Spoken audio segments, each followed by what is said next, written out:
Hello every one. മനസ്സിന് വല്ലാത്തൊരു വൈക്ലഭ്യം തോന്നിയപ്പോൾ ഞാൻ വിചാരിച്ചു എന്ന് അമ്പലത്തിൽ പോയിട്ട് വരാമെന്ന്. സെറ്റ് സാരിയെ കൊടുത്തിട്ടാണ് കേട്ടോ പോണത്. ഞാനും എൻ്റെ ഏടത്തിയമ്മായിട്ടുള്ള മോളും കൂടിയിട്ടാണ് ഈശ്വരമംഗലം അമ്പലത്തിലേക്കാണ് പോകുന്നത്.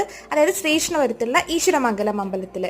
ഈ അമ്പലത്തിൻ്റെ പ്രത്യേകത എന്താണെന്ന് വെച്ചാൽ, ഞാൻ എപ്പോൾ ഈ അമ്പലത്തിൽ പോയി കഴിഞ്ഞാലും എന്തെങ്കിലും ഒരു നല്ല കാര്യം എൻ്റെ ലൈഫിൽ സംഭവിക്കും. ഒരു വട്ടം ഞാൻ ഈ അമ്പലത്തിൽ പോയിട്ട് അവിടെ നിന്ന് ഇറങ്ങിയതിന് ശേഷമാണ് സെറ്റിൻ്റെ റിസൾട്ട് വരുന്നത്. അപ്പോൾ നോക്കുമ്പോൾ ഞാൻ സത്യം പറഞ്ഞ അമ്പലത്തിൽ പോയിട്ട് സെറ്റ് എനിക്ക് കിട്ടണമെന്ന് പ്രാർത്ഥിച്ചിട്ടുണ്ടായിരുന്നില്ല. പക്ഷേ ഞാൻ അന്ന് സെറ്റ് ക്വാളിഫൈ ചെയ്തിട്ടുണ്ടായിരുന്നു. അപ്പം അങ്ങനെ അത്രയും സന്തോഷം തരുന്ന ഒരു അമ്പലമാണ് ഈ ഈശ്വരമംഗലം അമ്പലം എന്ന് പറയുന്നത്. മോള് വണ്ടി നന്നായി പറപ്പിച്ച് വിട്ടുകൊണ്ട് കറക്റ്റ് സമയത്ത് ഞങ്ങൾ ഇവിടെ എത്തി. അപ്പോൾ അവള് സാരിയൊക്കെ ശരിയാക്കി. പിന്നെ നേരെ നമ്മൾ വഴിപാട് കഴിക്കാൻ വേണ്ടിയിട്ട് വഴിപാട് കൗണ്ടറിൻ്റെ അവിടേക്ക് പോയി. ഈ അമ്പലത്തിലെ ഏറ്റവും വലിയ പ്രത്യേകത എന്ന് പറയുന്നത് ഗണപതിക്ക് അപ്പം കഴിക്കുക എന്നുള്ളതാണ്. നമ്മൾ അമ്പലത്തിലേക്ക് കയറുന്ന സമയത്ത് നല്ലൊരു മണം വരും. അത് നെയ്യിലുണ്ടാക്കിയിട്ടുള്ള ഉണ്ണിയപ്പത്തിൻ്റെ